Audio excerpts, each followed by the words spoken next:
Welcome to the online seminar, Demographic Change and the Role of Public Employment Services, Reflections and Launch of the Working Paper from the G7 WAPES Working Group. Today, we will highlight contributions from the members of the working group. My name is Emma Munster, and I have the pleasure of welcoming you all today. I have been seconded from the Dutch Public Employment Service to the WAPES Secretariat. Today's online seminar, which will last around 2 hours, will be conducted in English, but interpretation is available in both French and Spanish. Next slide, please. Yes.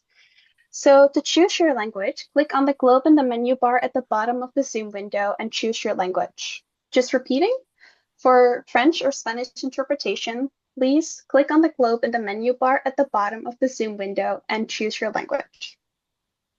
Please note that the online seminar is being recorded and that the recording will be uploaded to the WAPES webpage as well as the WAPES TV YouTube channel very shortly. Also, I would like to raise awareness that the presentation displayed right now is in English, but that there is a resources button where you can choose the Spanish or French presentation. You can download those. Next slide, please. You will have the opportunity to ask questions during the presentation and also towards the end of the presentations during the exchange. As you can see, all microphones are muted, but you have the chat to ask your questions, either during the presentation or towards the end during the exchange.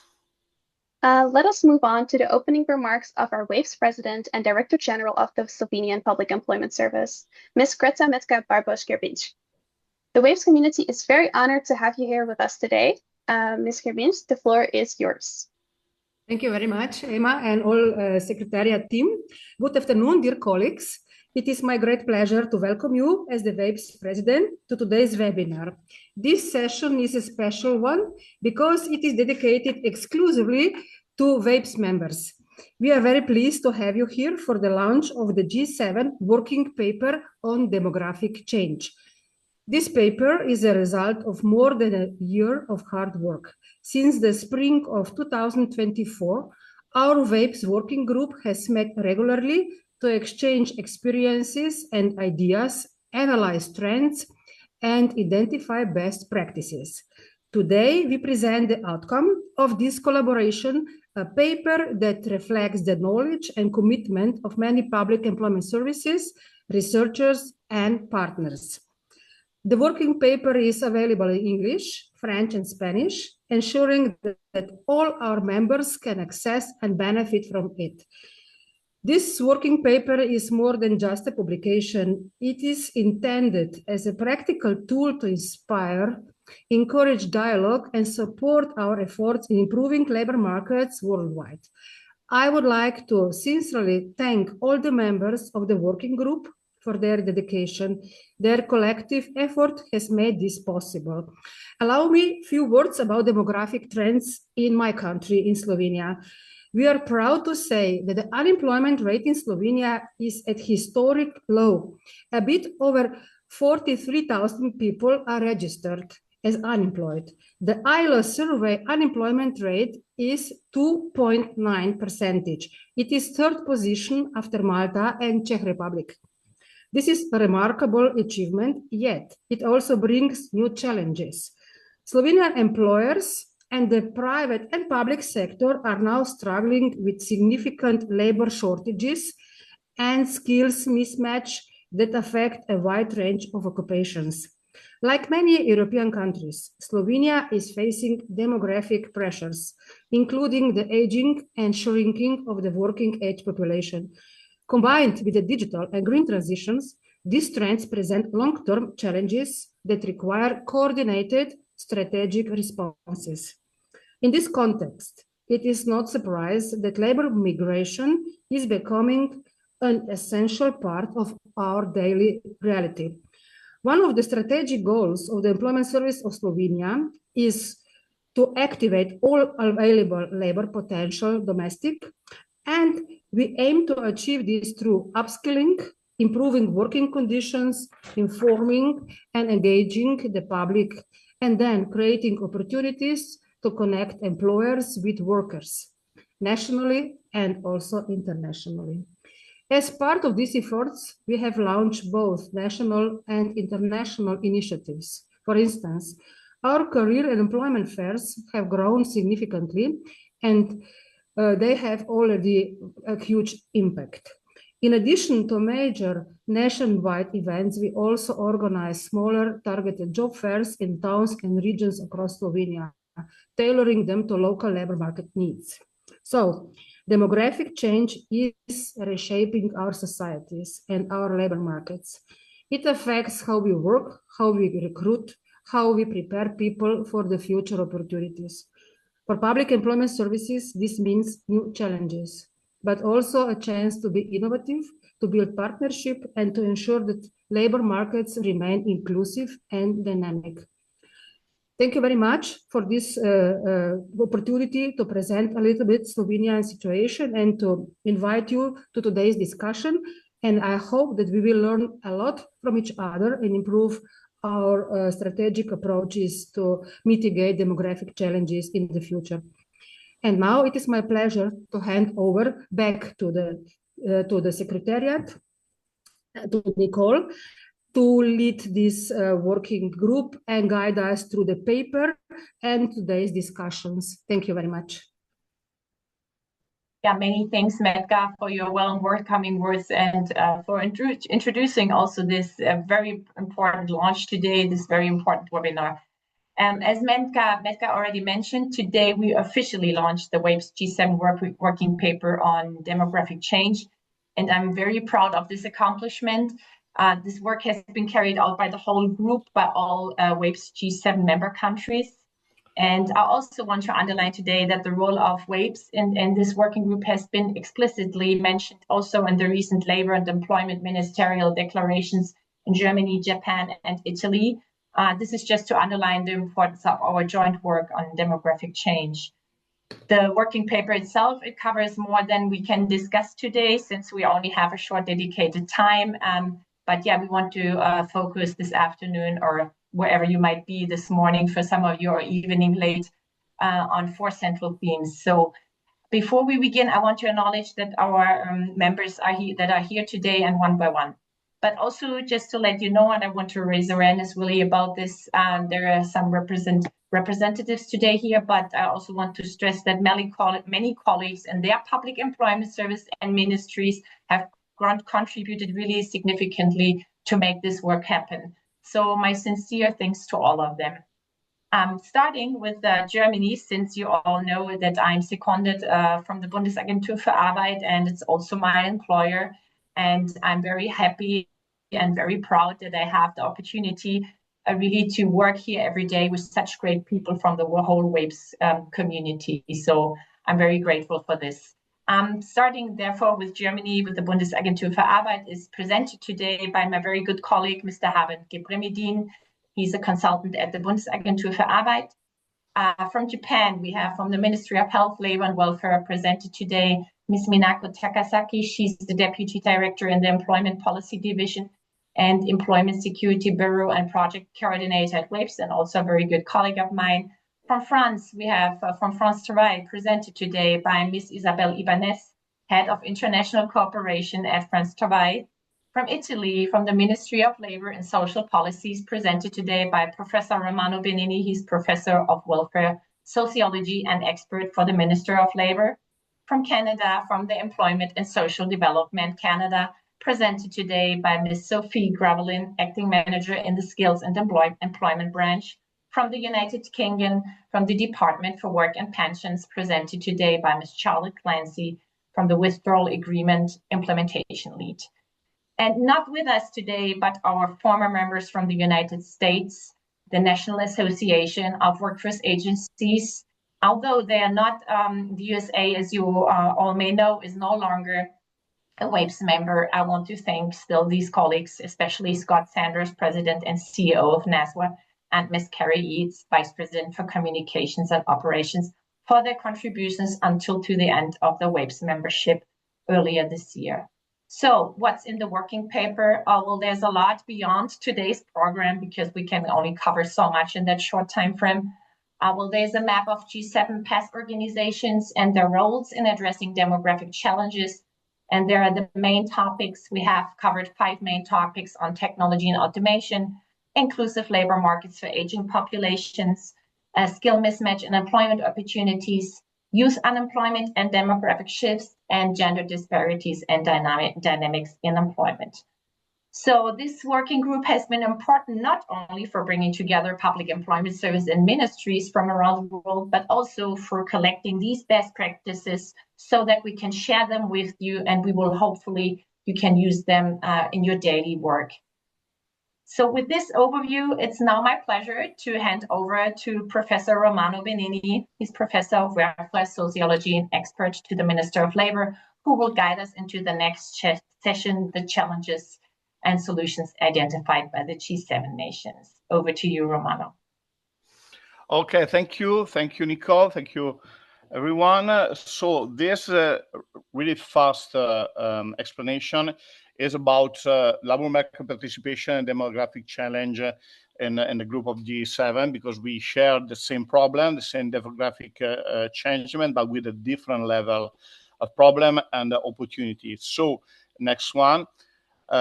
We can try to consider that the G7 country, they are divided in 2 different groups.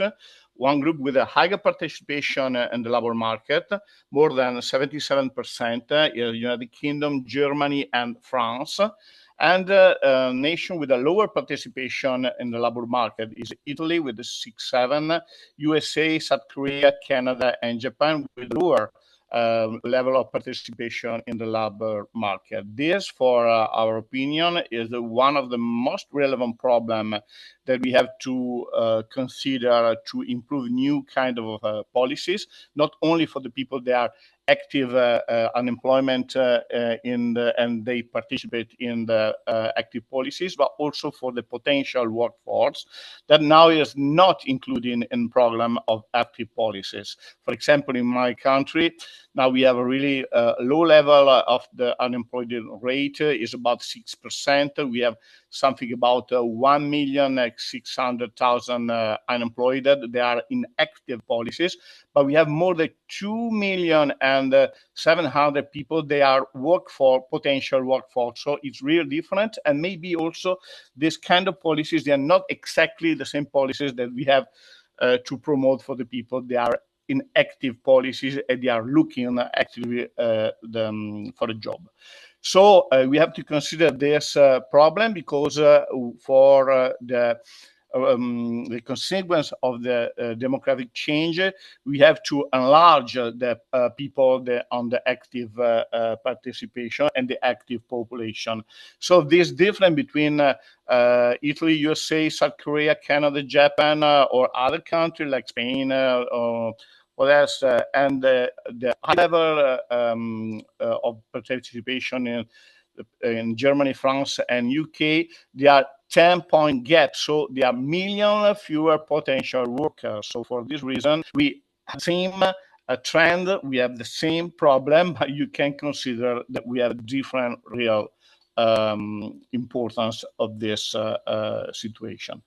On the lower participation, we have also Spain. We have to consider that you can have a better rate of employment, but the same problem because to have because there's a difference between the people that are active at working and the people they stay at home and they're alone looking for a job. So this is this next one. So we have to consider the problem. So this condition we have to consider because the population aged and the early retirement is now one of the most relevant problem.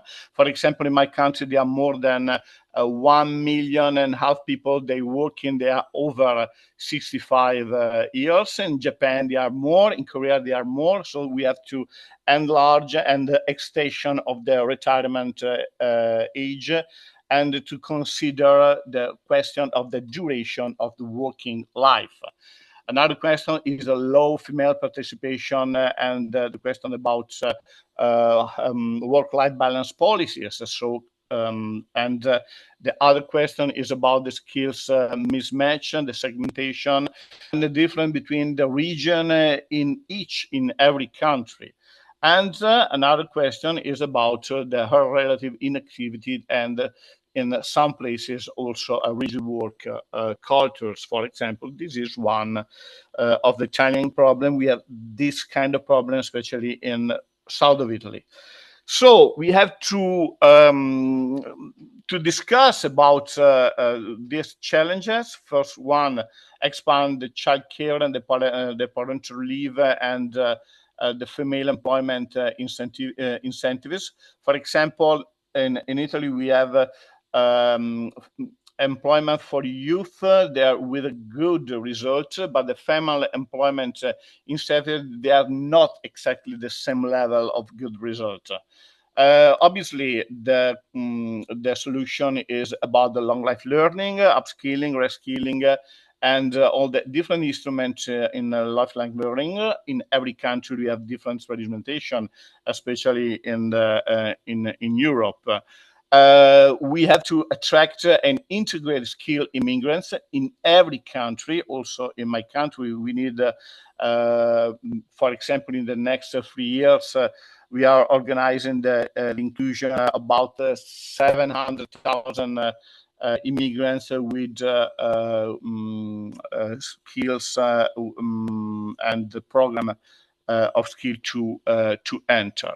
Obviously, support active aging and the return to work pathways. So, for example, to have a continuing experience of work in life, and promote flexible works and work-life balance reforms in every country, and especially for some problem that we have for the cultural inclusion of the female participation. For example, if you consider the people that are in STEM skills in every country on G7 except Korea, no, also with Korea, I think except in Germany, the percentage of men, they are more than double than the female with the technical skills, and so for this reason, this is one of the problem. So we try to compare the different situation and the different kind of solution, but childcare, immigration, reskilling, is and active aging is the same solution for every different country. So in my opinion, this is a good idea to share our national policies and to create an action with the central position of the service for employment, especially public employment services in the national system, and also to share and to recognize the different national policies and solution. So in this comparison, we can understand that the rapid aging is not only a good opportunity, but we have to govern this situation with investment, with solution, and with a strong policy, national and local, to extend the active population and the active participation in the labor market. For example, in my opinion, it's really important that we have to recognize the best practice they are from Germany, from France, from United Kingdom, because when you have 8% or 78% of the level, I have to learn from this. And next one, maybe it's fin. Okay, so for this reason, Germany, Japan, and France, maybe also another kind of relation, also because, for example, Italy and Japan, we share the same kind of problem, and the impact of the aging population on the labor market is every year more stronger and more difficult. I think it's finished this first short presentation. Nicole? Yes, thank you. Okay, thank you, thank you. Romano. Thank you so much for giving an overview on the broader perspective of the G7 and demographic change and challenges. And you said something really important, that this is really aimed to learn from each other, to learn the best practices from each other, how other countries are dealing with demographic changes. And that brings us to the next part of this presentation. We now will go into the topics of the country presentations by theme. And we have 3 presentations for now on the topic of inclusive labor markets and aging populations. And I will first give the floor to my colleague from Germany, then to Japan, and then to France. We have 3 presentations on this topic. So, Haben, the floor is yours. Thank you, Nicole. Yeah, let me get right into the topic. Germany has the largest population in the European Union, and it's very strongly depending by the regions and depends on location and economic strengths. So in the next couple of minutes, I will only briefly outline the key demographic trends that are shaping Germany today, and show you how we, the Bundesagentur für Arbeit, the Federal Employment Agency, is responding to the country's to the country's problems. So, just some key facts in the beginning. Life expectancy in Germany is rising slowly than previous years, but it's still rising.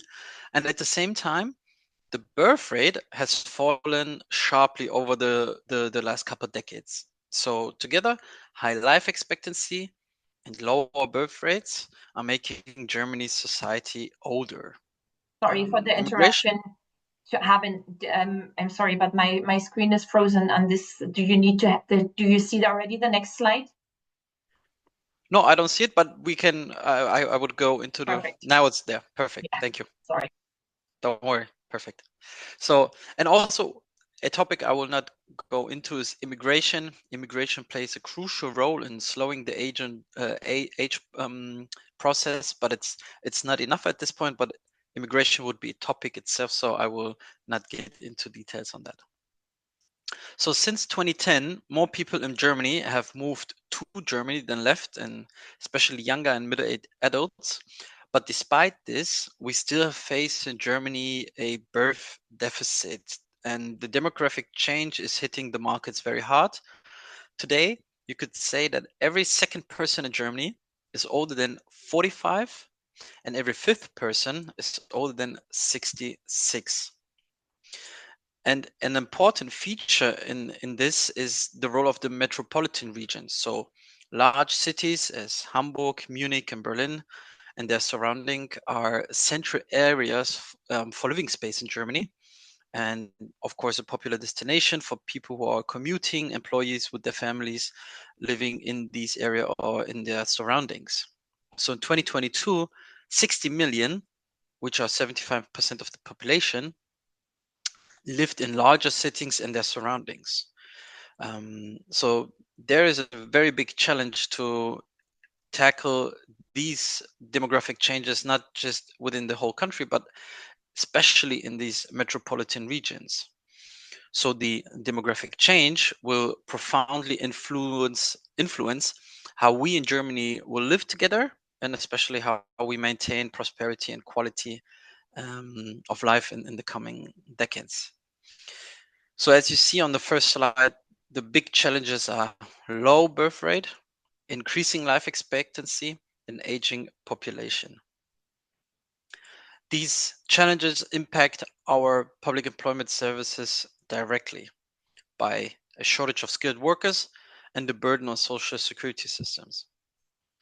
The federal government's democracy policy therefore aims to, I would say, 4 key points. So the first one is strengthen economic growth, and that not just for the younger generation, but for all generations, of course. Maintain and promote social cohesions between the different groups. Promote high quality of life in rural areas, but also in urban regions. And of course, ensure the state's ability to act to maintain reliable social security, which is a big aspect for Germany. So how can we as the Public Employment Service counteract these challenges? Against the backdrop, the Bundesagentur für Arbeit plays a pivotal role.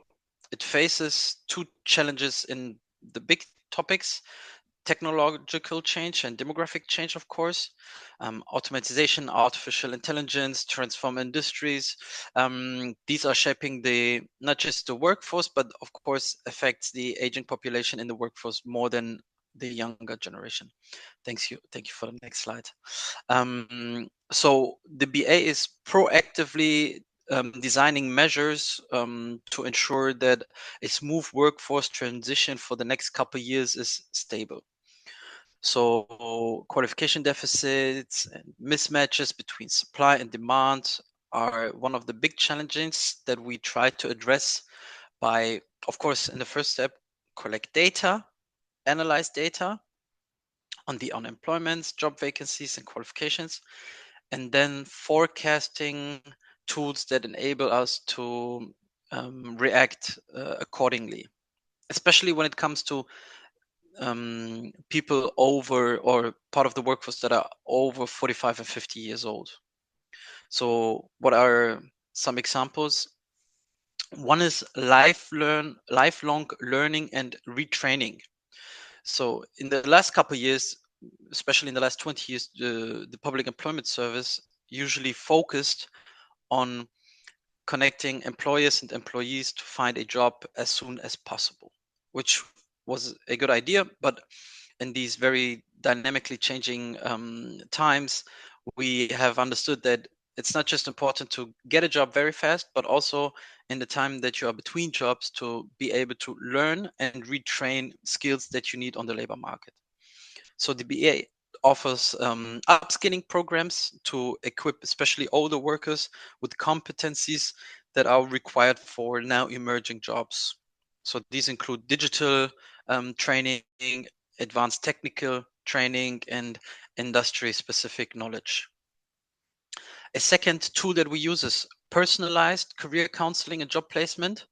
So instead of just offering job placements or job vacancies to a broader range of people, we try to be more individual, have counseling sessions with each and everyone, and personalize support the potential of the employees, especially those who are older. Also, what we do, and that's something that we are trying to focus on now, is encouraging old workers to participate through these targeted training and flexible work conditions.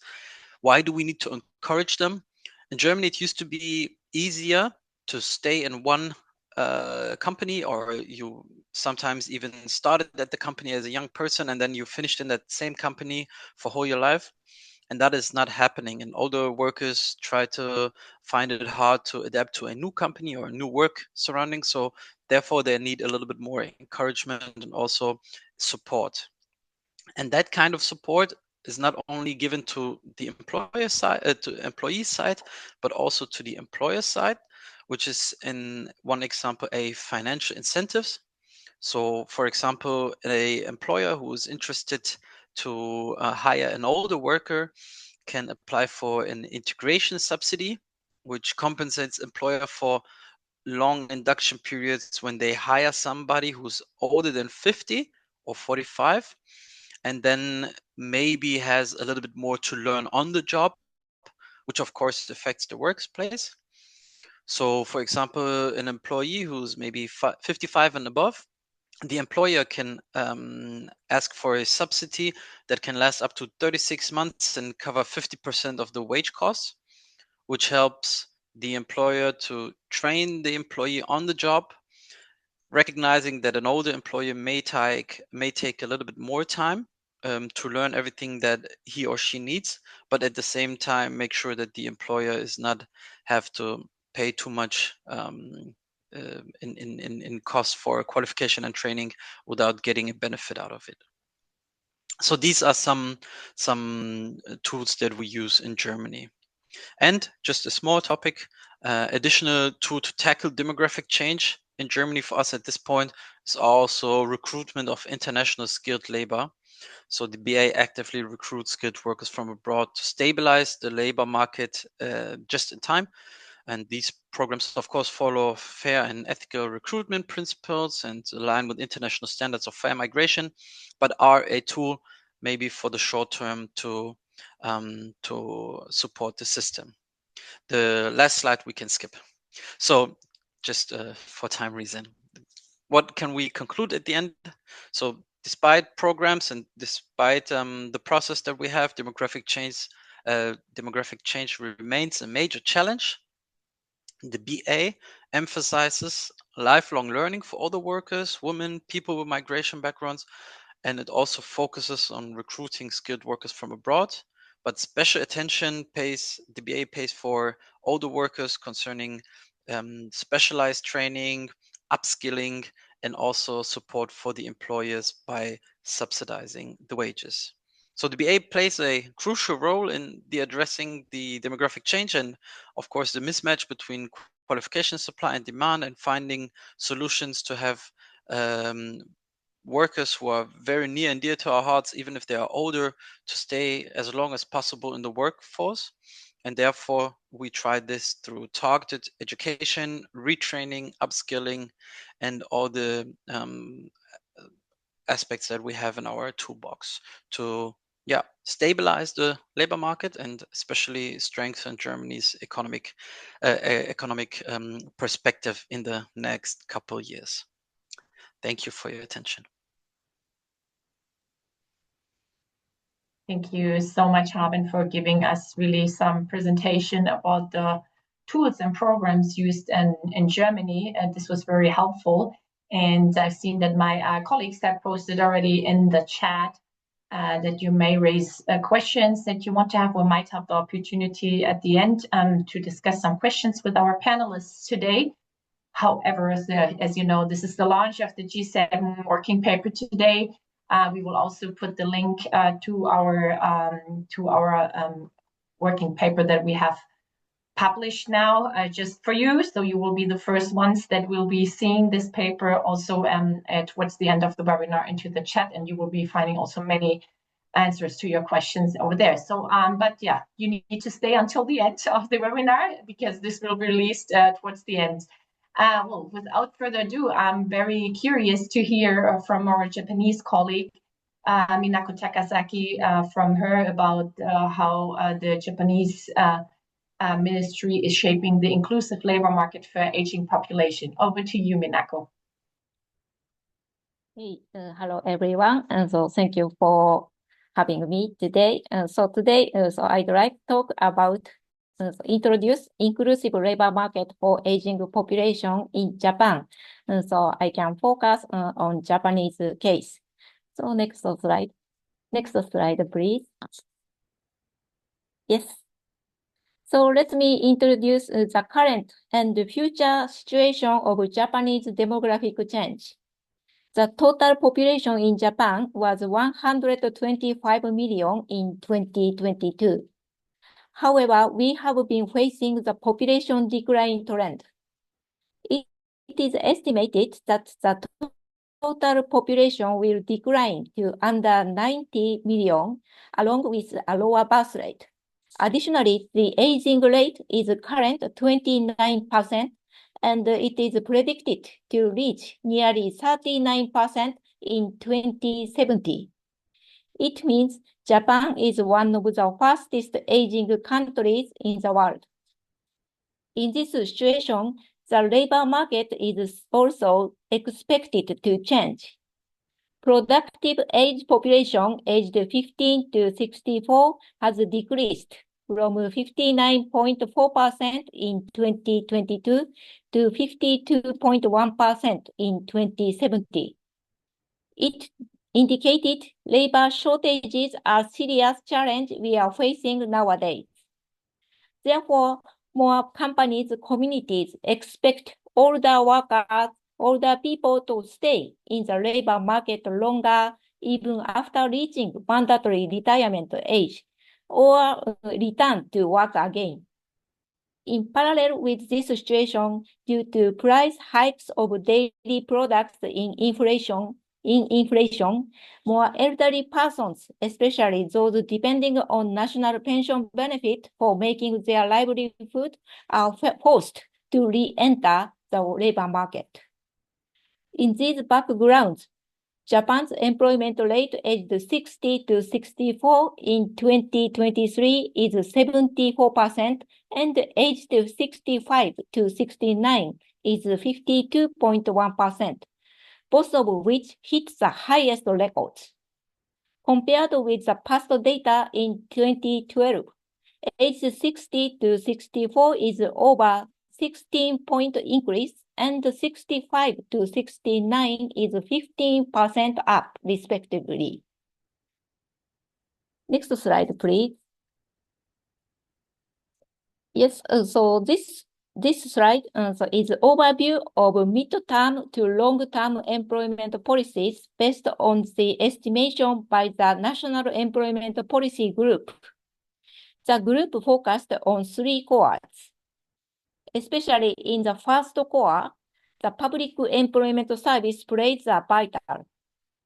Especially continuing employment for the elderly is more focused because of the increasing labor participation of older people. Next slide, please. Yes, so as you can see from this graph, the number of workers aged 65 or over has increased over time. The number in 2023 is almost twice the number in 2007. Next, please. This is the structure of Japanese employment measures for the elderly. The key concept is lifelong active society.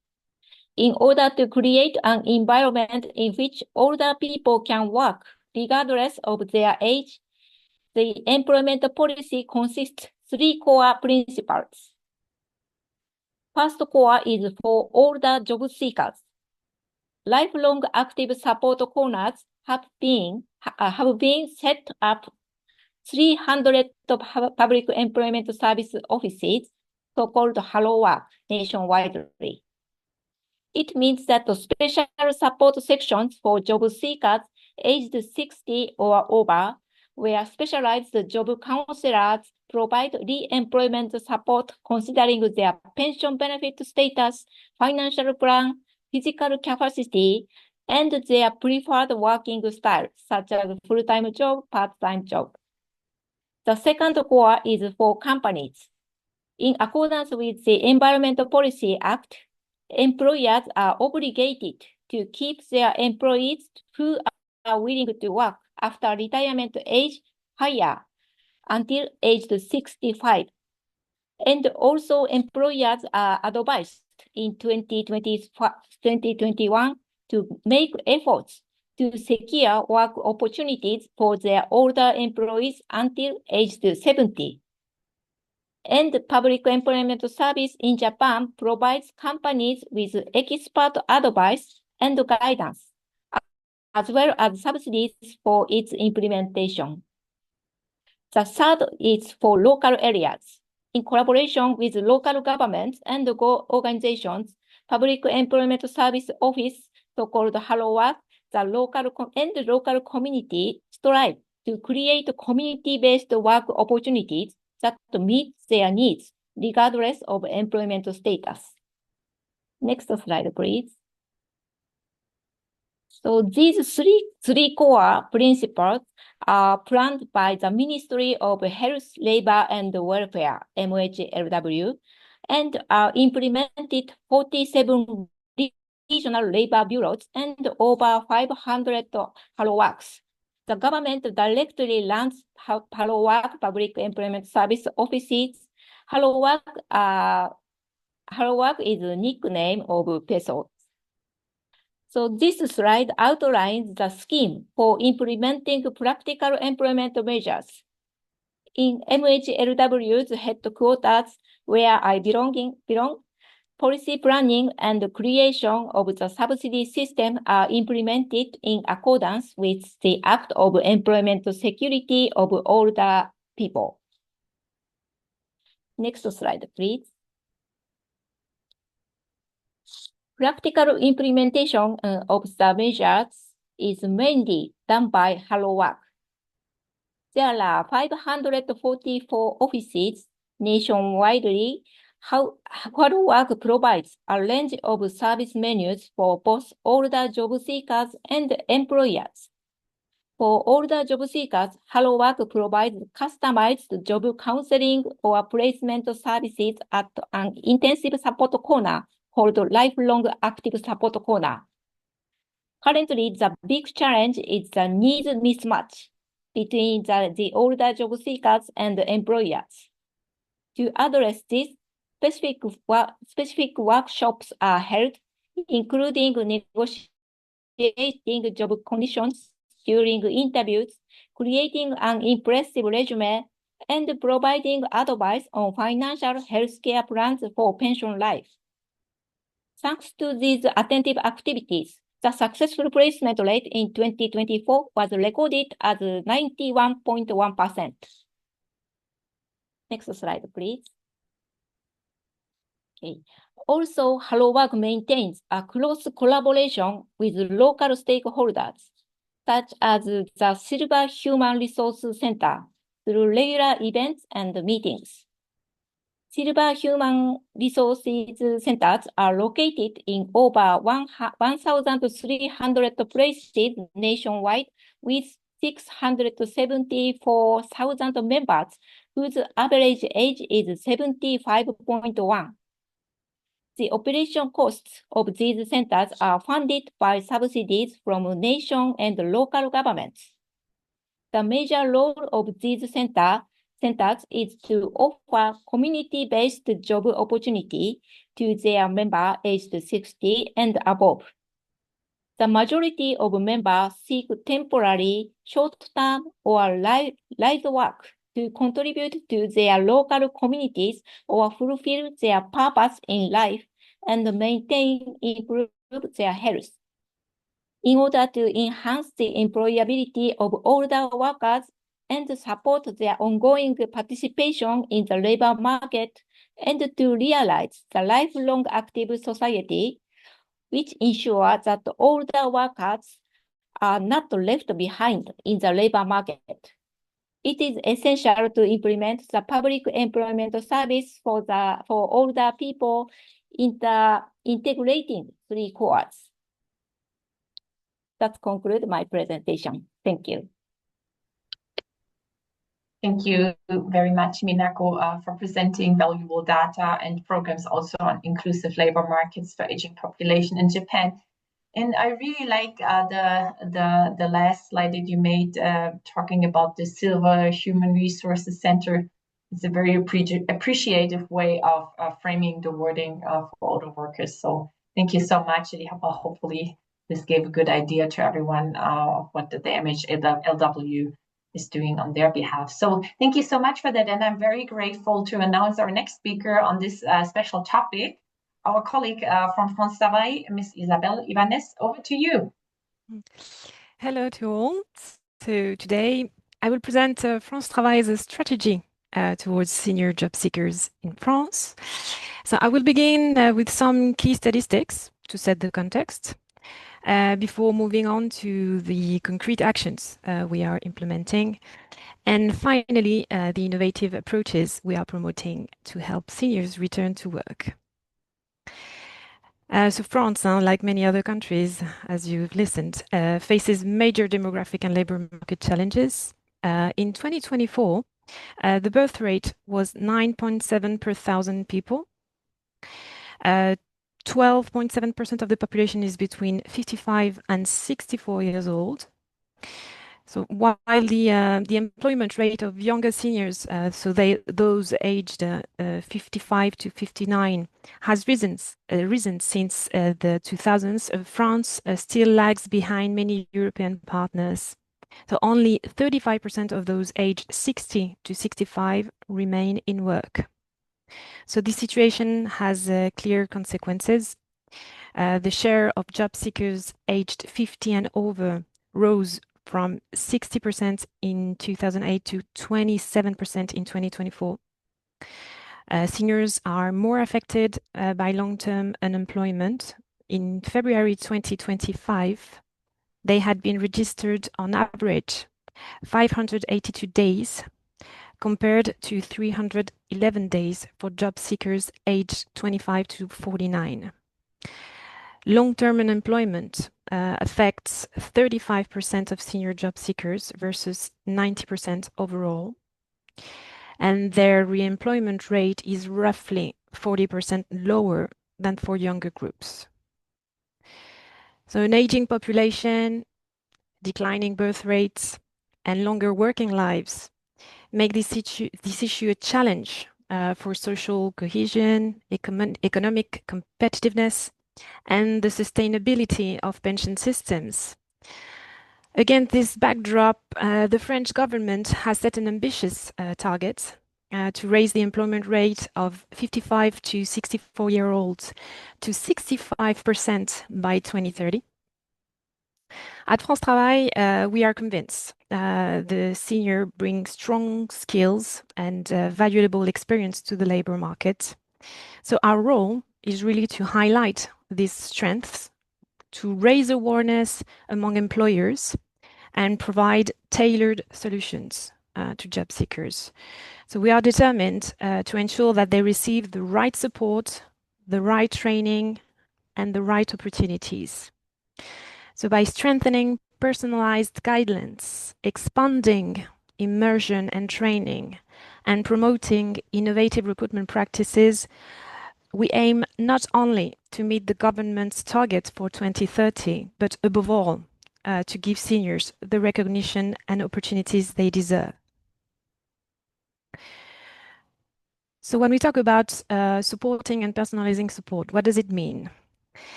Our priority is really to begin with the training of our own counselors. So through micro-learning and webinars, they are better equipped to understand the specific challenges seniors face when they are looking for work. So here are some examples of training. Training on the psychological barriers faced by seniors, loss of confidence, lack of motivation, age-related stereotypes as well. Also specialized individual support and coaching, coaching techniques, developing a career plan tailored to senior job seekers. Also training on tools and methods for career guidance for seniors, like skills assessment, mobility, and recognition of prior experience. So in our local agencies, we are also launching the Seniors 360 workshops, which bring together in one place the full range of services designed for this group. Complementing this, the Boost 50+ programs help participants during 2 to 3 months rebuild their confidence, assess their skills, and design a realistic career project. So the ambition is clear, to enable return to work within 3 to 6 months of completing the program. We also offer 50+ Dynamics and Perspectives workshop, which directly address age-related stereotypes and encourage a more positive outlook in the job search. At the same time, we are updating our retirement-focused workshops in partnership with pension bodies. These include a dedicated week of one-to-one sessions for job seekers aged 58 and above, providing them with clear prospects and renewed motivation. Thank you for the slide. So beyond these support measures, our strategy is also to guide senior towards immersion programs, training, and innovative recruitment methods. So immersion is often the first step. In 2024, more than half of seniors who took part in an immersion program found a job within 6 months. So building on this success, we are expanding the use of the individual operational preparation for employment, what we call POEI, which can fund up to 600 hours of tailored pre-employment training. Results are extremely encouraging. with over 8 in 10 seniors securing a job within 6 months.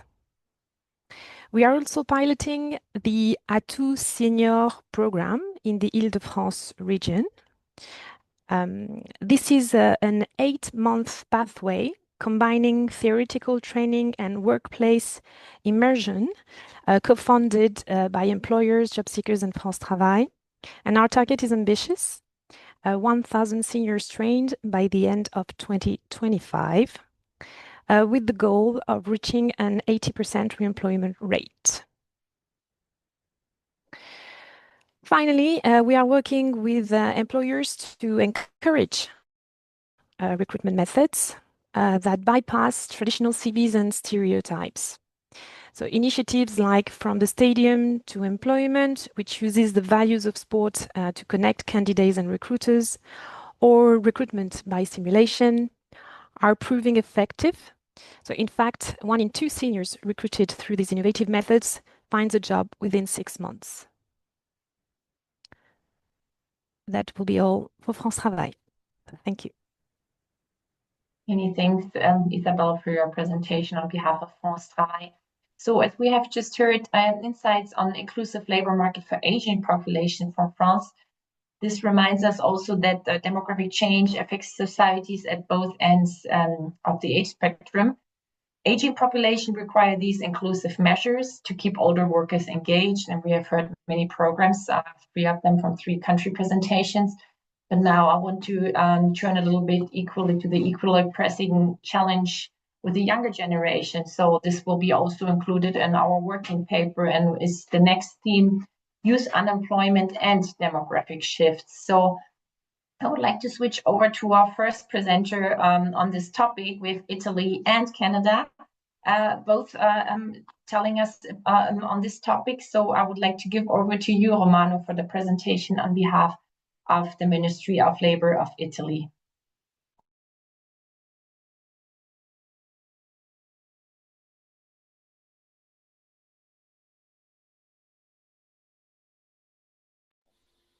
Thank you, Nicole. The first slide, if it's possible. Next one. Well, I'm talking about the skill mismatch and unemployment opportunities in my country, and the question about the youth unemployment and the demographic shifts there I talked before. So next one. Oh my God. Well, now Italian labor market has reached a record level of employment in last 2 years. And our historic low and unemployment and inactivity. If we compare to September 2022 and May 2025, we have more than from 23 million to 24 million 2,000 more people in employment. We have an increase from 44 million to 15.6 million in full-time employment, and a decrease in the number of employment that are less than 1,600,000 people. And so in this the situation, we'll have a decrease in the youth unemployment from 25 is a really high to 19. And at the same time, we have an increase in labor market participation. I'm not satisfied, but now is 67%. And so we have a decrease in the number of inactive people. We are on the first part of this pathway to reach our object, our result. So for this reason, in this good condition, in this positive situation, we have an increase in permanent employment contracts and a decrease in a fixed term employment contract. And I like that in this last year, we have an increase in employment rate for graduates and diploma holder. They are currently about 84% and 74% respectively. And this is really important, especially from the south of Italy. We have an increase in female employment. So we have more than 407,000 more women in our labor market in employment. The best result in this period is not for the young people, but especially for the people they are age more than 50. Don't forget this, because this is a consequence also, in my opinion, of the aging population. Next one. But not ever is a good news. We have a good news and bad news. The growth was driven particularly by people, driven by people over 55. Italy employment rate is really lower than the OECD average. And inactivity is at a historical lower level, but is still high compared to other OECD countries. And the labor market mismatch is really, really high and strong, and the difficulty in finding professional profiles, especially in technical one, is about 48%. And this is, in my opinion, one of the most important problem, because the skill mismatch is the first good practice to realize good result, to have an active population and to have an active participation in the labor market. So for the reason we have this problem. This problem is not only an Italian problem, is the dependency ratio, okay? Dependency ratio. What is? People around the world are living longer and healthier than ever before, but for this reason, with the demographic change, the number of the older people for person of working age increased by 67% by 2016 across all OECD country. And so I have we have in my country, there's a problem of dependency ratio, but this is one of the highest in Europe. Last year, for every 100 individual aged between 15 and 64 in my country, there are more than 38 over of age of 60, more than 64. So we need to realize reforms and shared employment people in the population that will decline unless policies they are changing. And so for this reason, I think that this is exactly the first problem in my country. But if I'm looking the numbers in the other G7 nation, I think that the dependency ratio problem is a common problem. Next one. We can see exactly this representation in this table. You can see France, you can see Italy, you can see Germany, you can see Spain. We have the growth of the dependency index, the dependency ratio in every country. And in my country, it's a little bit higher, but I think that Germany, Spain, and France, we share the common problem. So next one.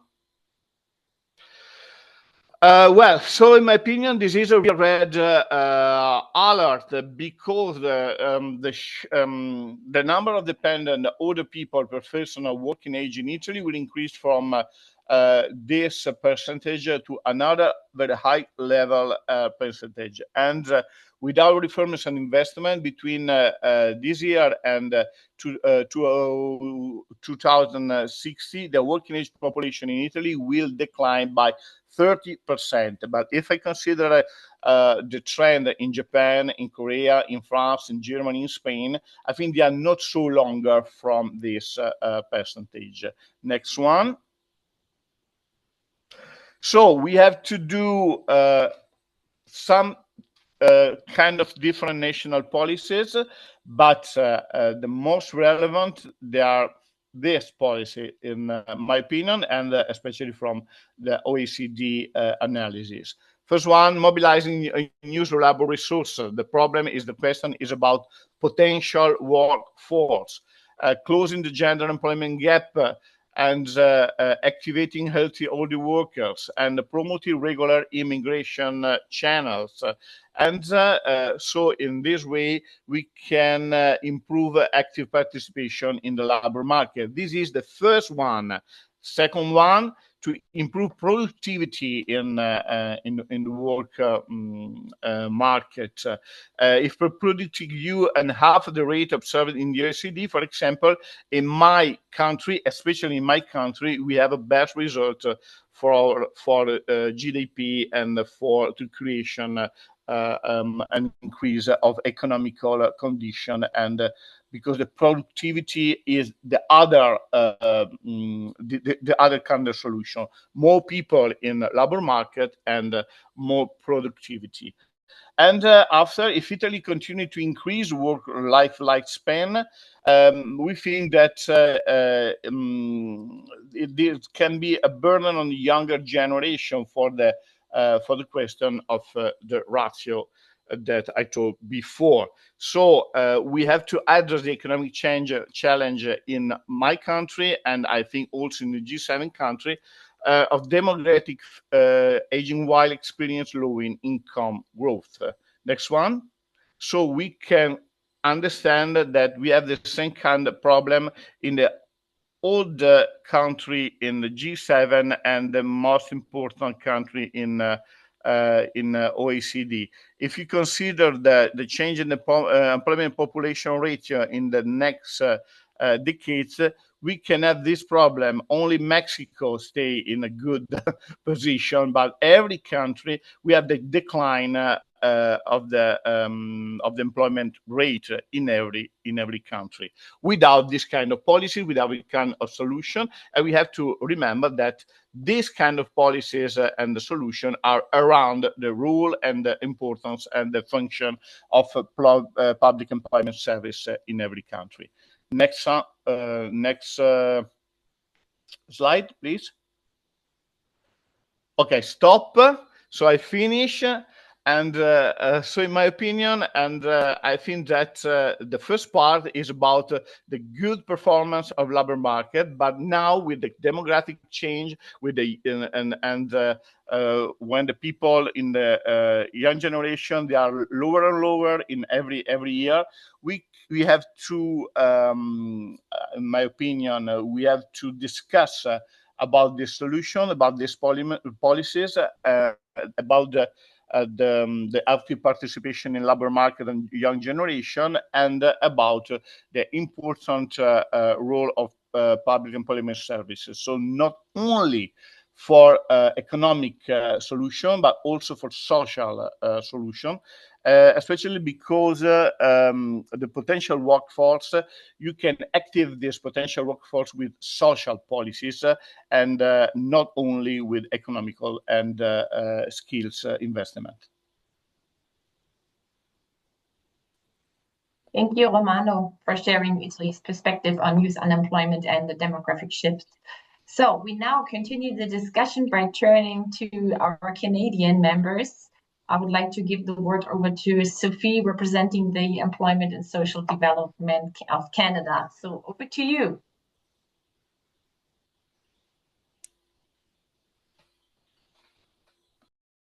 Sophie, we cannot hear you. Unmute. Yes, okay, so starting again. Good morning, everyone from Canada. So I'm happy to discuss youth situation, youth unemployment, and demographic shifts in Canada. Next slide, please. So first, let's start by understanding youth unemployment currently in Canada. So youth unemployment rates continue to rise. In November 2024, the youth unemployment rate was more than double the unemployment rate for those 15 and older. For youth aged 15 to 24, this was one of the highest unemployment rate in 3 years, continuing the rising trend observed since June 2022. While the number of youth aged 15 to 29, net in employment, education, or training rose to 815,000, as you can see in the graph right below. There are many key factors contributing to youth unemployment. For this presentation, I'll highlight the three main factors that we've seen contributing to youth unemployment here in Canada. So first, demographic shift. Youth unemployment in Canada is significantly influenced by demographic shifts, such as rising populations and a rising youth cohort, in part due to immigration. It's also due to the evolving labor market demands created by an aging workforce. For youth-dominated industries, so there has been a decline in youth-dominated industries in the last few years, like retail and food services. And it's also about the fact that competition for fewer available jobs have increased challenges for youth seeking employment. Finally, of course, artificial intelligence. So technological advancements such as AI or automation threaten entry-level jobs, which are predominantly held by youth. Next slide, please. So what's happening at the federal level, at the country level? We do have many initiatives targeting youth unemployment. The biggest and most major one being the Youth Unemployment and Skills Strategy. So this is an horizontal Government of Canada initiative led by Employment and Social Development Canada. It's delivered with 11 other federal partners. So yes, the strategy provides youth aged 15 to 30, especially those facing barriers to employment, with opportunities to receive employment supports, gain work experience, and develop the skills needed to find and keep quality jobs. The YES strategy includes two key programs. The first one is the Youth Employment and Skills Strategy Program, the YES program.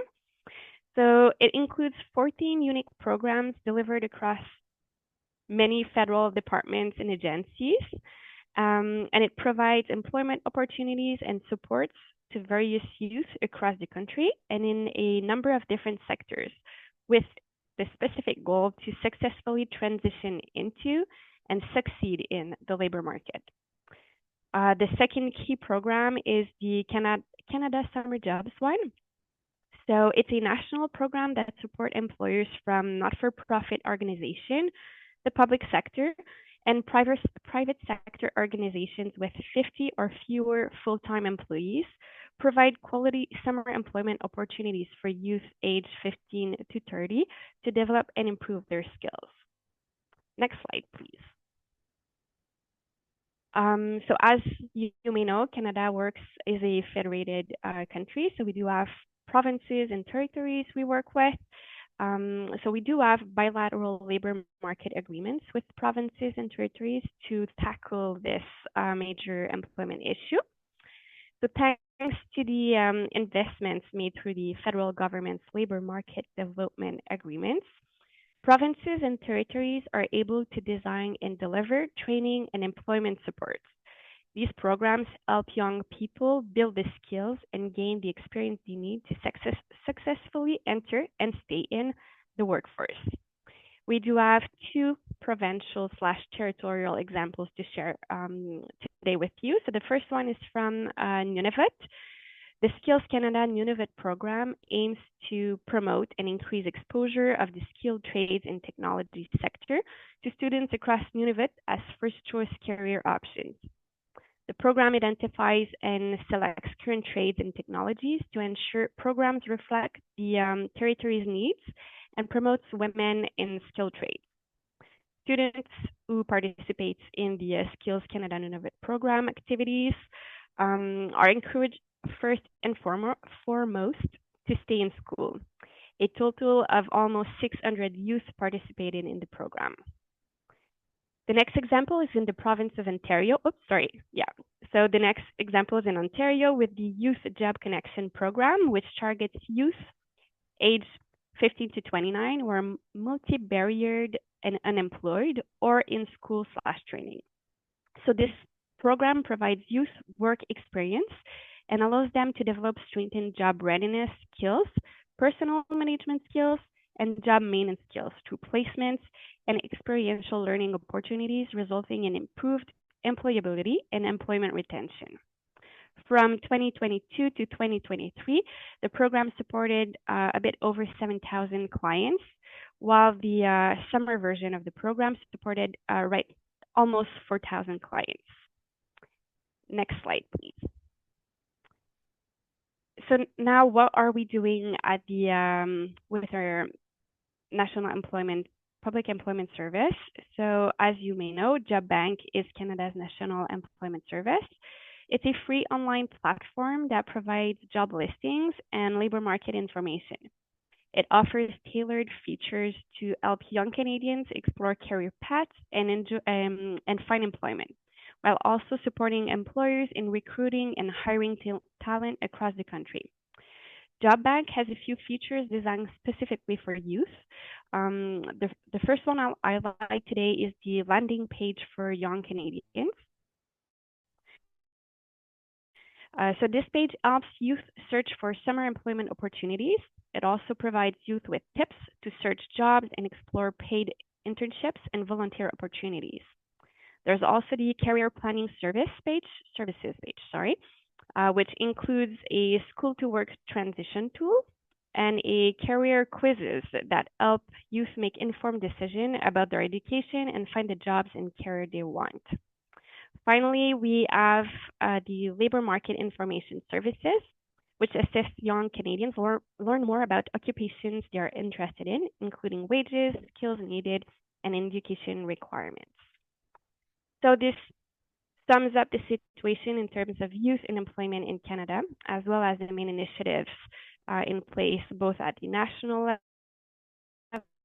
level and also at the provincial and territorial levels to help youth navigate this stage of their lives. That's it for Canada. Thank you. Thank you so much to WAPES Canadian members, to you especially, Sophie, for preparing this with your colleagues together and the insights on youth unemployment and demographic shifts. I see that we have already also some questions in the chat, and we are very good on time. Also feedback to our speakers, so we're within the agenda, and we might have some opportunity to have a short question and answer session in the end. So please, if you have a question specifically to our speakers, you can put them in the chat. Thank you so much. So now we turn to our next theme, which is skill mismatch and employment opportunities. So skill mismatch occurs when workers' qualification or training do not align with the needs of employers, and that creates then a gap in the labor market. To explore this a bit further, we welcome again Romano and Minako to hold the presentation on behalf of their countries and ministries. And the first presentation will be held by Romano. Please, Romano, over to you. Thank you. Okay.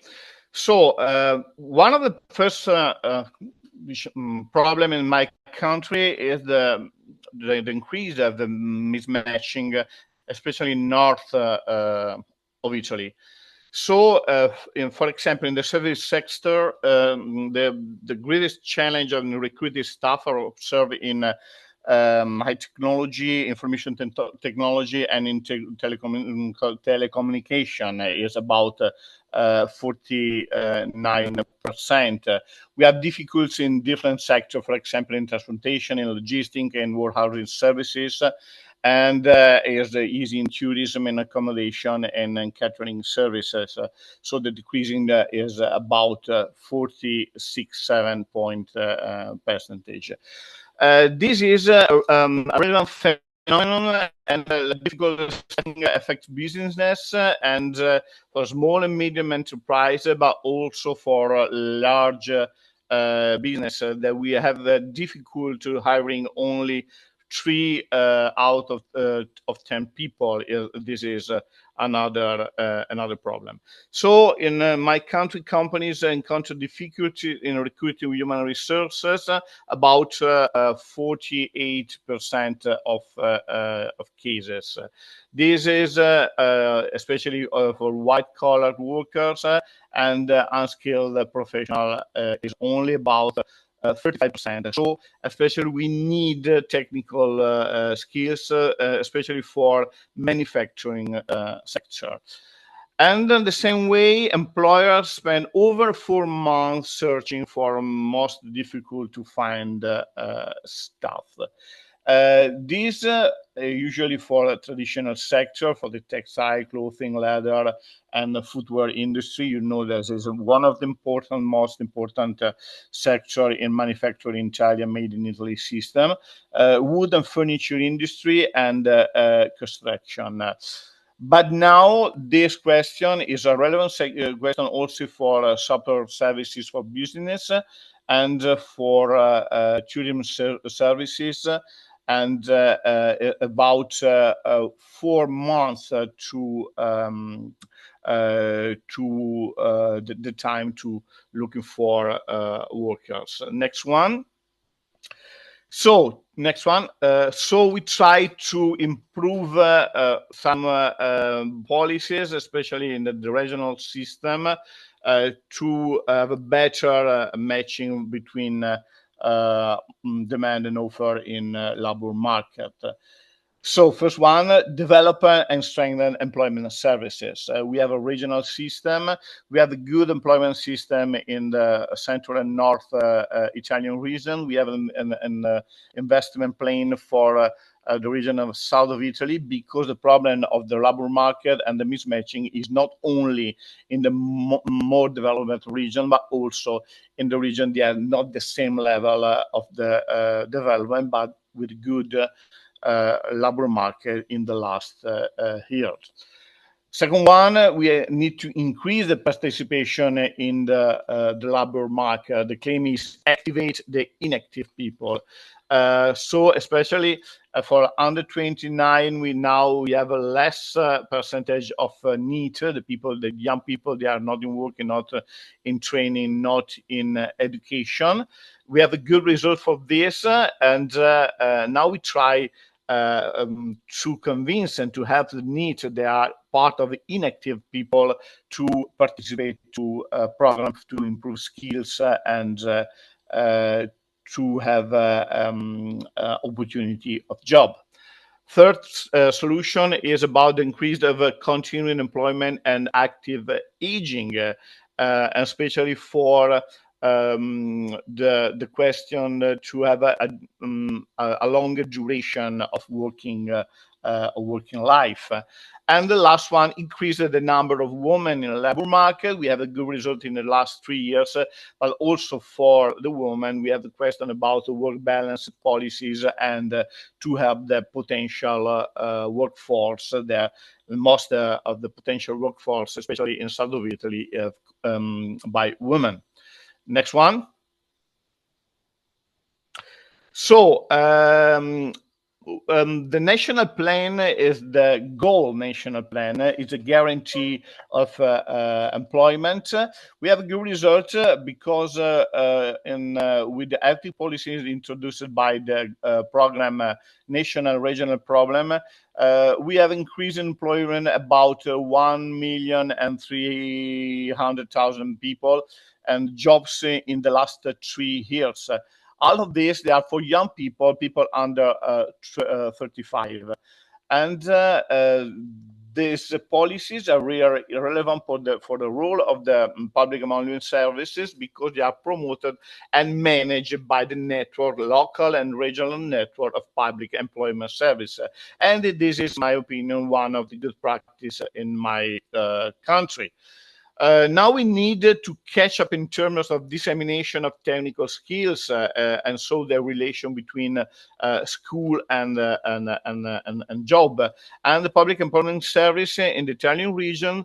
And now they carry out massive guidance and support intervention in training courses.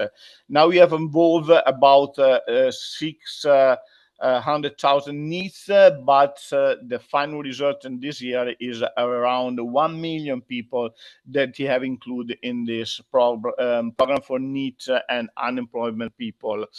And with the local policies, we try also to connect social services and employment services to contact the people. They have more problem and especially disadvantaged women with family responsibility, and to have a good result and interesting model also to sharing the different experience in the different Italian regions.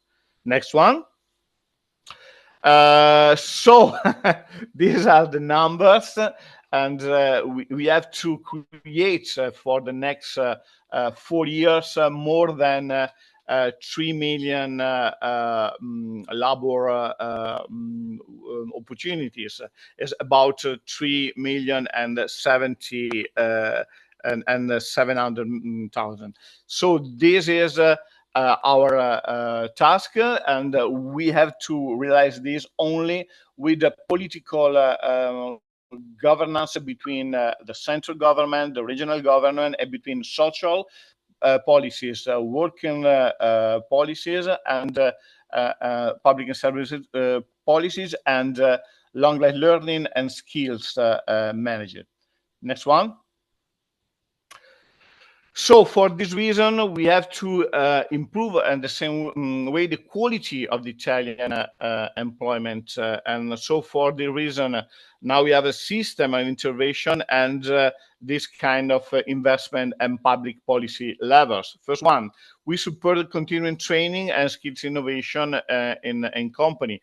We have also a national plan on investment connected to the strategy of the on the national European plan, and we have an investment about 2 billion euro to sustain continuous training and with a government program.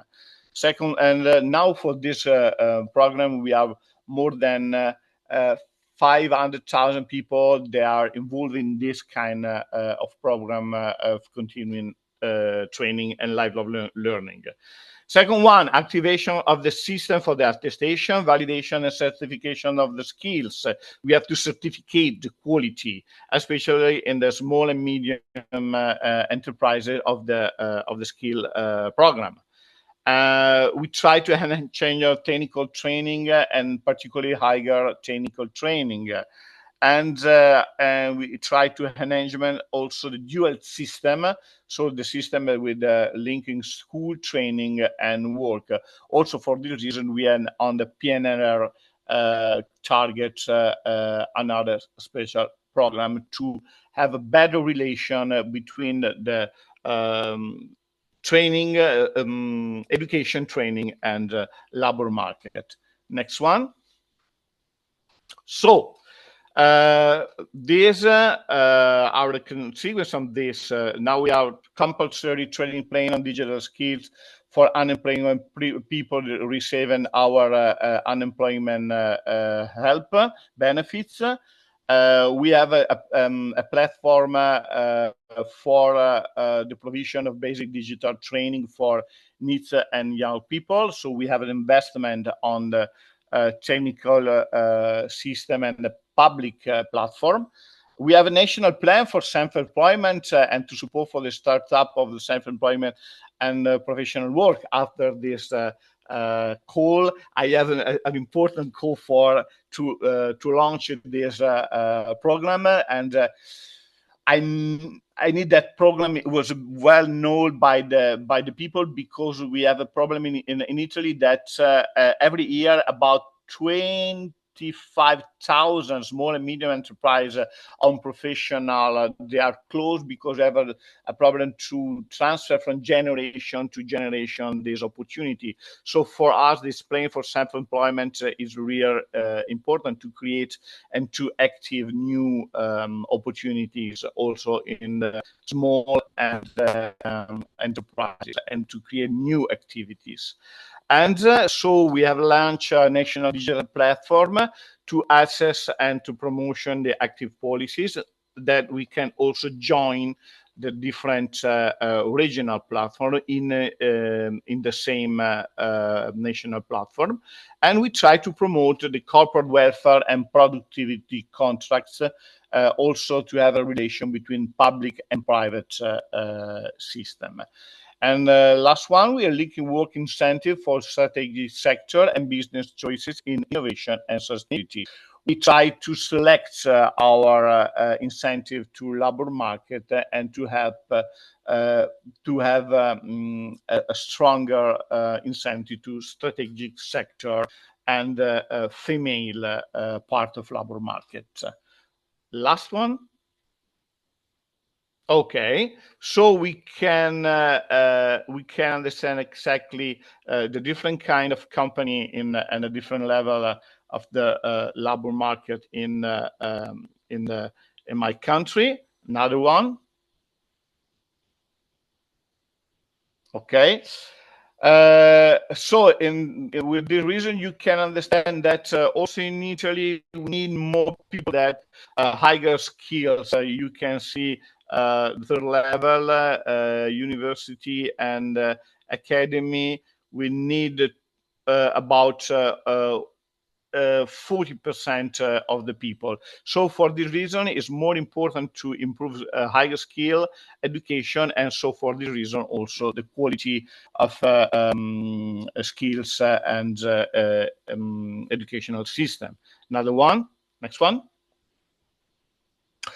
Oh, if you're looking the difficult to find workers, you can understand why it's for my country is really difficult now to find professional to find workers with professional group with a technical profession and skills profession, intellectual scientific and high specialized profession, and this is the percentage where we need and is hard to find.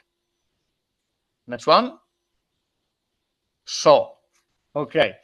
Grazie. So you can understand that also in my country, in all the countries of the G7 group, we have to improve the quality of the system and at the same time quality of worker. And the challenge is not so easy because we have to change some instruments and to create also new technological platform to help for this reason, the enterprises and the workers to join together. Many thanks, Romano. Grazie. As it says on your slide, really grazie. Oh, grazie mille. Yeah. Grazie mille. Grazie a te. Grazie mille. Thank you so much, Romano, for the valuable insights on skills mismatch and employment opportunities in Italy. So I would like to continue now, switching to our next speaker on the same topic, Minako Takasaki, who will share now the perspective of the Japanese labor market. Over to you, Minako. Okay, so following the aging issue, I'd like to focus on the role of public employment service in addressing skill mismatch caused by serious labor shortages in Japan. Next slide, please. Yes, the blue line shows the transition of the number of the working age population. Despite this consistent decline in the line, the number of employees increased from 2013 to 2019, although it decreased in 2020 due to the COVID-19 pandemic. It resumed an upward trend in 2021 and continued thereafter. This is attributed to comprehensive work style reforms to expand the participation of women, older people, and foreign workers in the workforce. In this comprehensive and drastic reform, public employment service has taken an important role. Firstly, to improve employment management and enhance productivity in companies. Secondly, to advance matching, especially between labor shortages industries, so such as labor shortages industries employers and female or older job seekers via Hello Work public employment service offices. And finally, to promote human resource development. Next slide, please. The Japanese government attempted to encourage women and older people to remain in the labor market or return to the workplace by amending the relevant laws. As a female employment policy to raise the female labor employment rate, improvement of financial support, along with a more flexible parental leave system for child caring or family caring employees. and enhancement of the job finding support for job-seeking parents have been implemented. These measures resulted in a drastic increase in women's employment rate between 2012 and 2023. In parallel with measures for women, the government has also focused on more active participation of older people in the labor market under the circumstances of the pensionable age gradually going up from 60 to 65. As a result of efforts, firstly, the amendment of the law to promote active senior employees to work until age 65 or 70. Secondly, the start of the intensive job seeking support section or lifelong active support center at Hello Work, and ensuring community-based working opportunities through Silver Human Resources Centers. The number of workers aged 65 or over has increased over time. The number in 2023 is nearly twice the number in 2007. Next, please.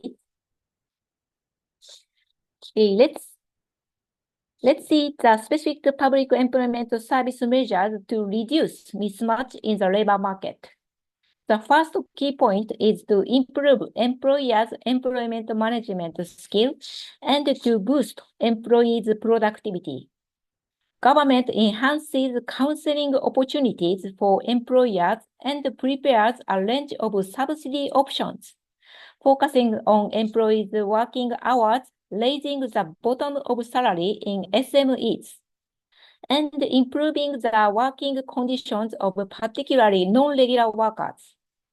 For the caregiving sector, especially struggling with serious labor shortages, the government provides financial support to introduce caregiving robots. Next, please.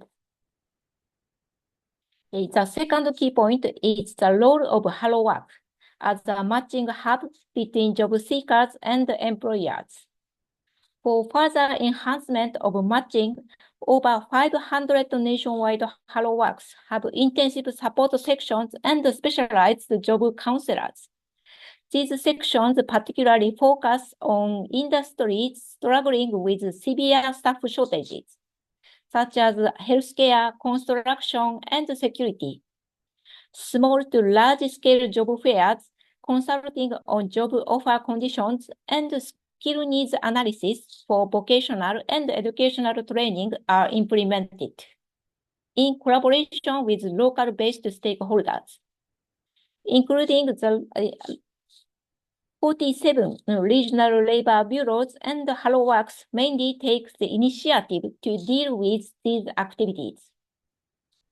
Also, effective programs for job seekers are implemented in Hello Works. Counseling staff can customize various information and data for needs-based job matching or appropriate suggestions of vocational training by using the nationwide comprehensive online network, so-called Hello Work system. Next, please. The third point is to promote human resource development. For employers, the government reinforces subsidies for in-house vocational training. These subsidies cover up to 75% of total training cost, with a particular focus on improving digital-related skills and promoting reskilling. The financial source of the subsidies comes from employment insurance premiums paid by employers.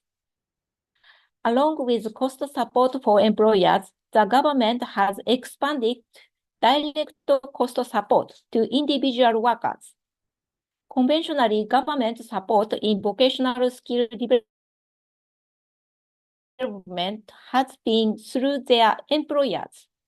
However, the government expanded the range of direct financial support for employers voluntarily pursuing education and training courses in order to promote employees' voluntary career development.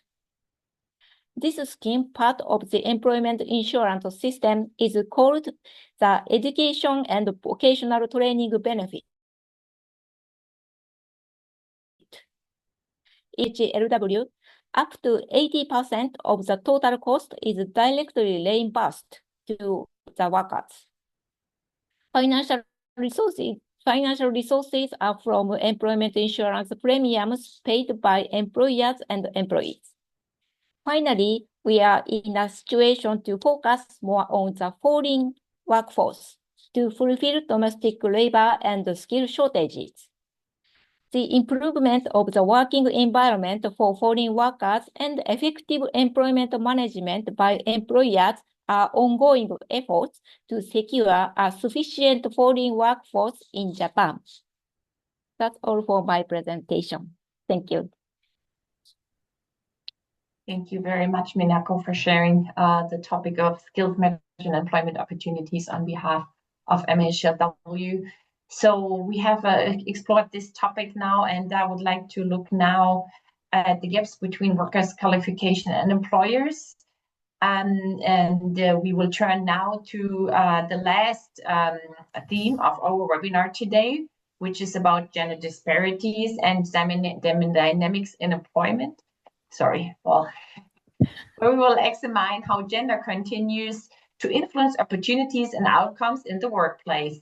Last but not least, I would like to give the floor to our colleague from the Department of Work and Pensions, Charlotte Glancy. Over to you. Thank you, Nicole. Can I get the next slide, please? Yes, that's great. Thank you. So I'll be speaking about promoting gender equality and employment opportunities. So I'm going to start with speaking a little bit about some of the findings on economic inactivity and gender equality in the UK. So the Plan to Get Britain Working details elevated levels of economic inactivity for women. And for some background, the Plan to Get Britain Working was outlined in a paper that was published in November last year, which outlined our plans to increase the employment rate in the UK. So the female economic inactivity rate in 2023 was 7.3 percentage points higher than the male rate. And that means that the gender participation gap is larger in the UK than in other top performing economies. A substantial driver of this is that women are more likely to have caring responsibilities. So, for example, caring for an elderly relative. And 1 in 5 women aged between 55 and 59 provide unpaid care. Furthermore, even when caring responsibilities end, women may struggle to re-enter the workforce. Now, this can be due to a multitude of reasons, so a lack of confidence because they've not worked for a significant period of time, or they may hold out-of-date qualifications. Next slide, please. Thank you. So I'll now talk a little bit about what we're doing to address this participation gap. Firstly, focusing on the role of Job Centre Plus. So as many of you may be aware, Job Centre Plus is the government agency which supports people get into employment and also administers social security. The Plan to Get Britain Working sets out a suite of reforms to promote gender equality and empower all individuals in the workforce. Now, this is in line with the wider UK growth mission, which is an overarching government objective to increase economic growth in the UK. So this is not just employment, but it's also around improving skills within the UK, identifying sectors where we are likely to have more jobs, and also wider changes such as infrastructure.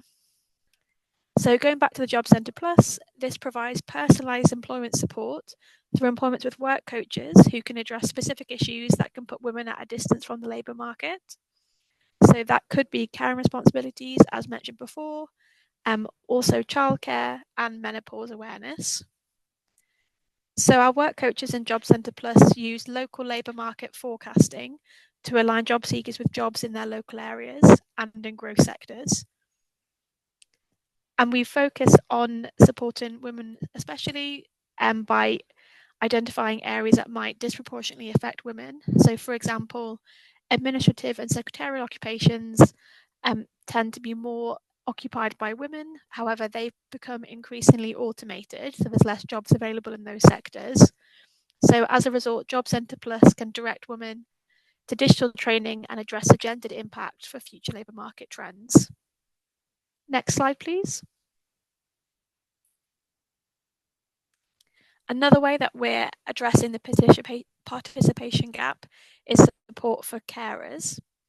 So we want to outline some reforms that are designed to help individuals with caring responsibilities into work. So this includes both carers allowance and launching the Job Help information site. So carers allowance has risen by £45 per week, and the eligibility criteria has been broadened. Almost 70% of carers allowance recipients are women, and as a result of this, they will have greater flexibility to undertake paid work alongside their caring responsibilities. Job Help is a campaign site that integrates support and information services for those balancing work and caregiving. This service improves access to employment support for those who are unable to attend job centres in person due to any caring responsibilities.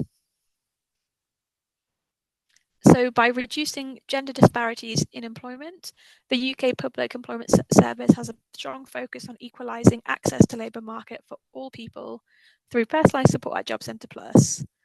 However, the UK Personal Employment Service tailors employment support in line with social and technological trends, such as identifying that women predominantly fill roles in at-risk sectors to automation, as well as being more likely to have unpaid caring responsibilities, which is driving elevated rates of female economic inactivity. So that's the end of this presentation. In the next slide, there were some links to some of the reports that I mentioned, if that's of interest to people, if they want to read it any further. Thank you.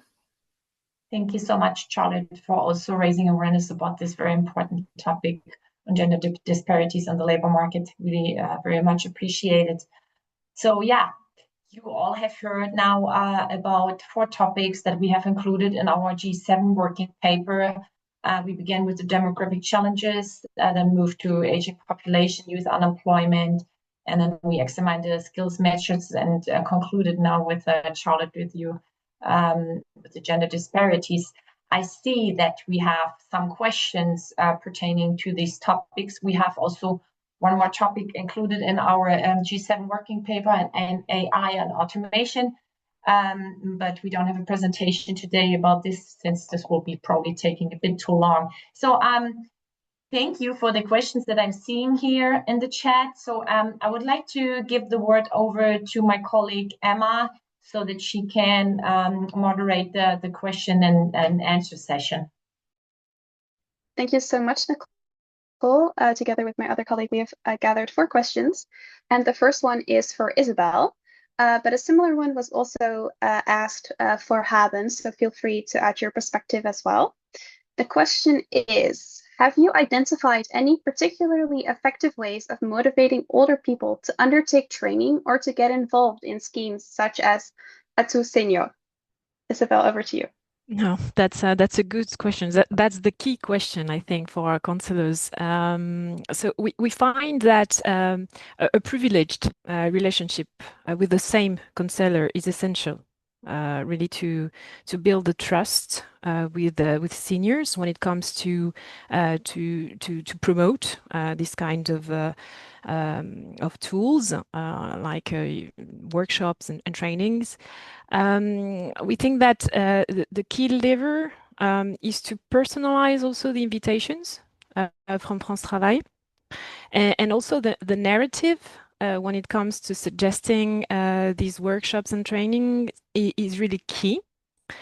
So what we tell our counselors really is to underline that this is about highlighting experience rather than shortcomings. So we ask them really to emphasize on their unique strengths when it comes to senior. Also, the workshop is not positioned as a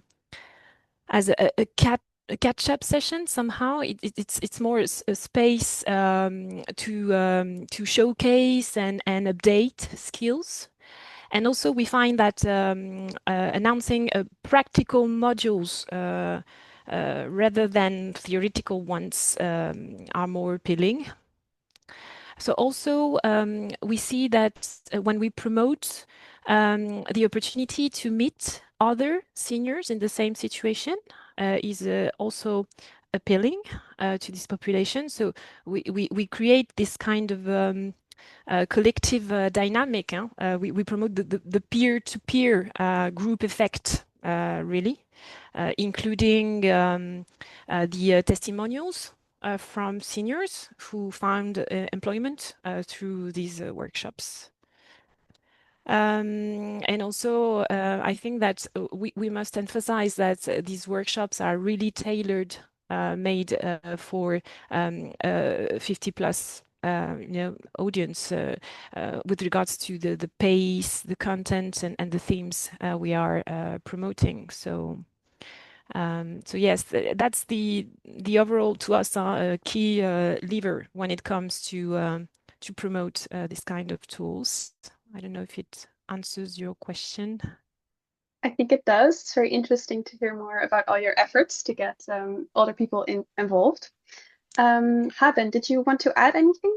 Yeah, maybe Isabel's answer? One key aspect for us that is that has become more and more important is that it's important to show that the life circle of anybody who's in the workforce at this point is not going to end at it was planned maybe at the beginning of 60 or 65, but we in Germany are already preparing that the life circle of probably everybody of us is going to be at the high 60s or maybe 70s. So even at the age of 50, you'll still have 20 years in front of you of maybe working in an interesting job. And therefore, we emphasize the qualification and the upskilling that is needed to be done as soon as possible, because the amount of years that are still in front of employees at this time are still enormous enough to be open-minded for qualification and new skills that they hopefully adapt and develop.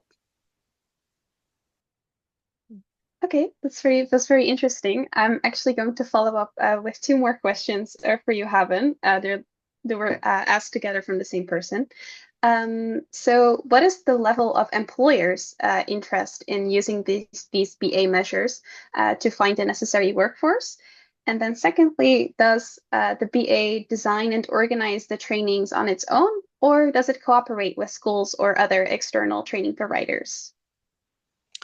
Yes, maybe I can start with the second question. So the trainings we are not offering them by ourselves. So we are not having the trainings in our facilities, but we are supporting private or governmental institutes to develop these trainings, and then therefore we pay for the employees to participate in these trainings, but we are not developing them ourselves.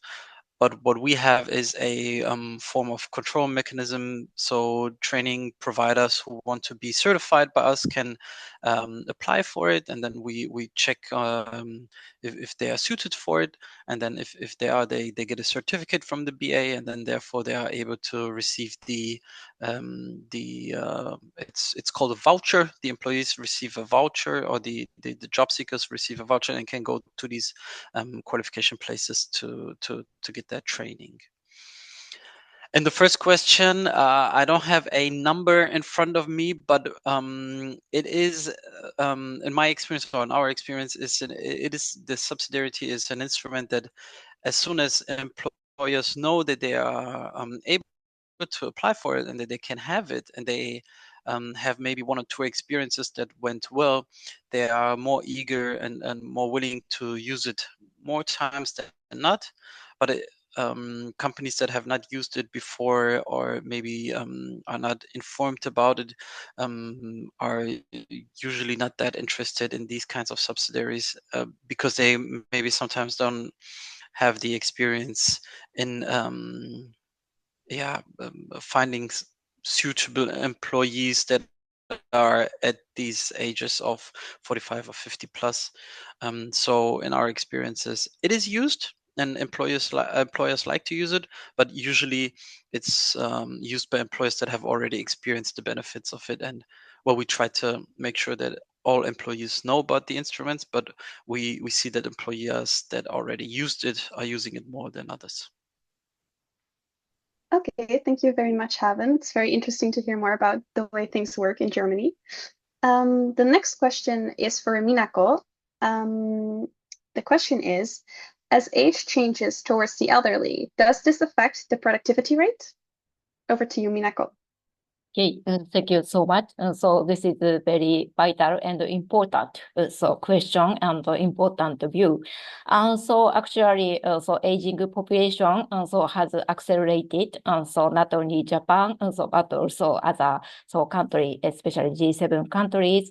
So on the other hand, so yeah, so older people's so capacity, so such as physical, so reason, motivation, and so family responsibility and preferences of working style.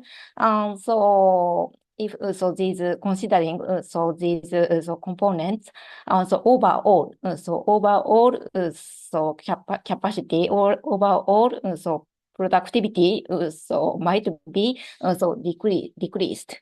So in future, so in the case of Japan, so we unfortunately we don't have numerical so evidence to show this tendency. So but so in order to make up so with the tendency, so we provide so some vocational so basic vocational training to older job seekers.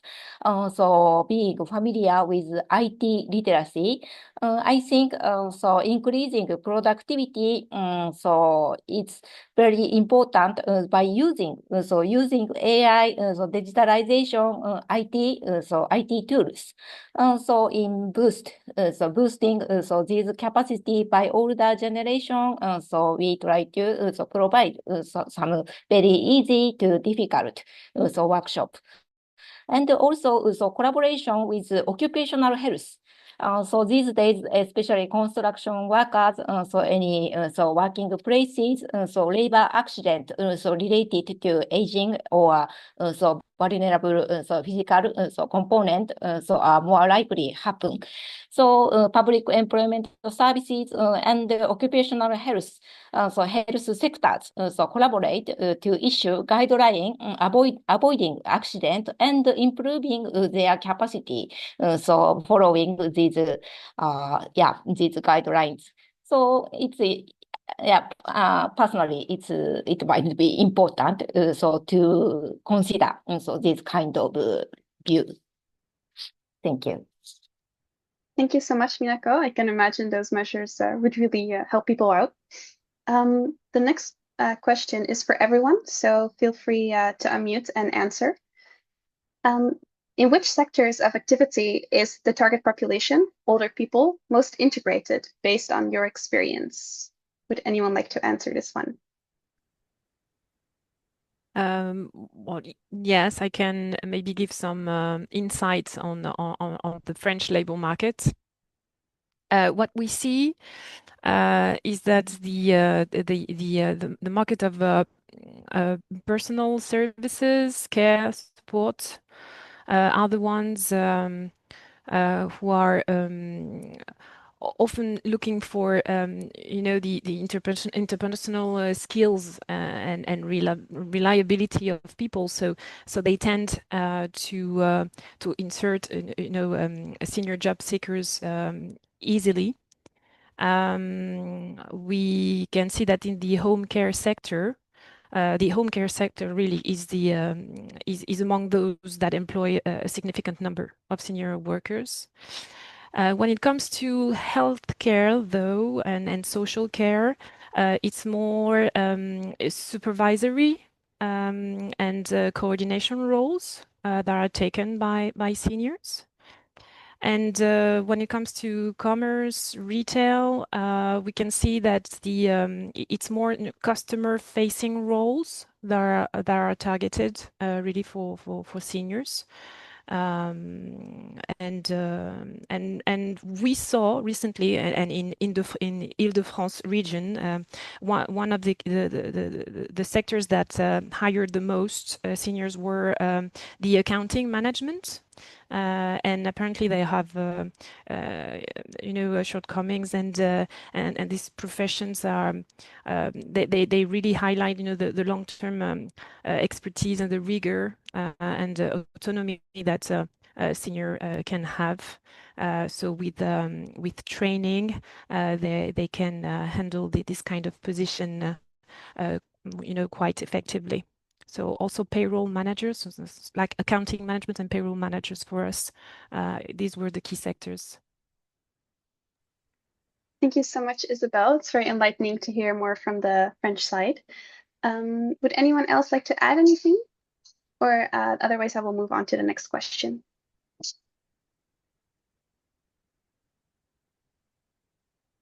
No one? Okay, then the last question is for Sophie. How do your guidance and training programs anticipate the effects of AI and automation for youth employment?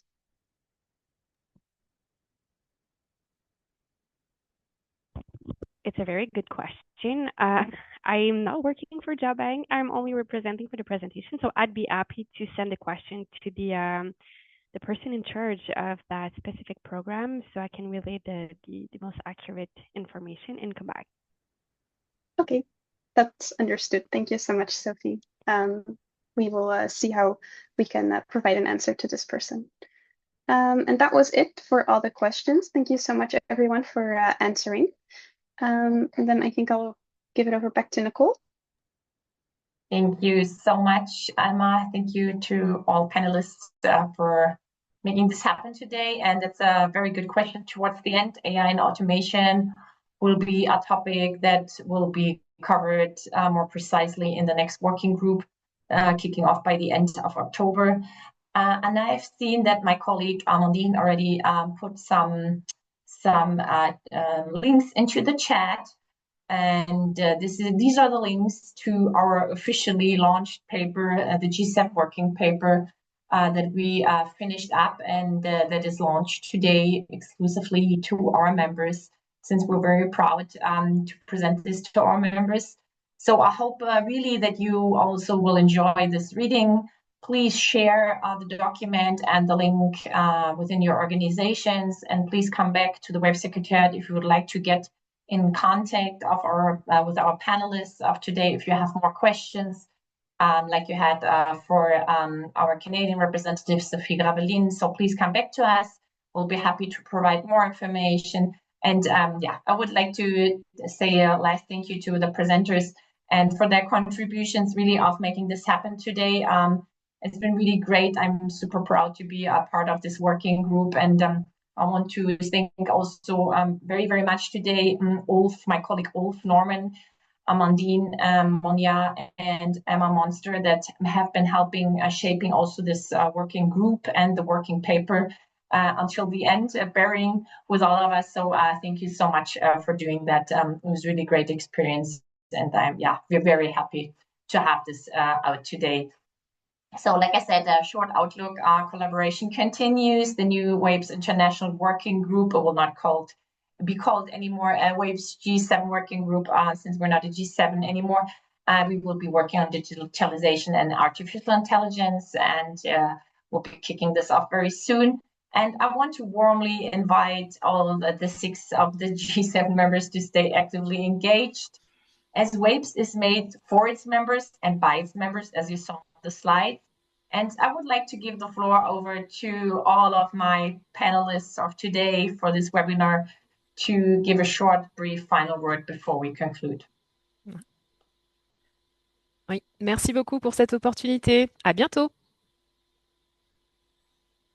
Yes, thank you very much for this opportunity, and see you very soon. Grazie, arrivederci. Merci à tous. C'est une excellente opportunité de pouvoir discuter avec vous. Thank you, everybody, and Vielen thank you, Dank Nicole, und bis for zum nächsten Mal. Jinx.